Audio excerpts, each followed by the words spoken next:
મુખ્યમંત્રી Bhupendra Patel national tribal trade ફેરને ખુલ્લો મૂકશે।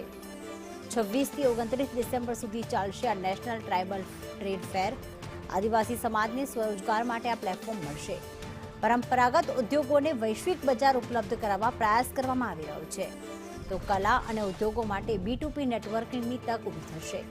350થી વધુ કમર્શિયલ સ્ટોલ્સ અને 90 ફૂડ સ્ટોલ લગાવવામાં આવશે। 12 રાજ્યોના લોક નૃત્યો, પરંપરાગત કાર્યક્રમની જમાવટ, જેમાં કૃષિ વિકાસ સેમિનારનું પણ આયોજન કરવામાં આવ્યું છે। 3 લાખ કરતાં વધુ લોકો ટ્રાઇબલ ટ્રેડ ફેરમાં હાજર રહેશે।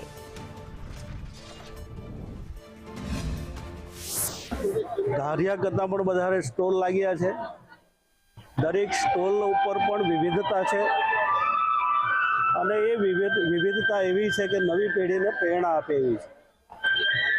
આજે જ્યારે માન્ય મુખ્યમંત્રી શ્રી અહીંયા આવી રહ્યા છે, એમના વરદ હસ્તે કેટલાક માર્ગ મકાન વિભાગના પણ લોકાર્પણ અને ભૂમિપૂજન થવાના છે અને સાથે સાથે આ જે ટ્રાઇબલ ટ્રેડ ફેર એટલે કે આદિવાસી ઉદ્યોગ મેળાનું પણ એમના વરદ હસ્તે ઉદ્ઘાટન થવાનું છે।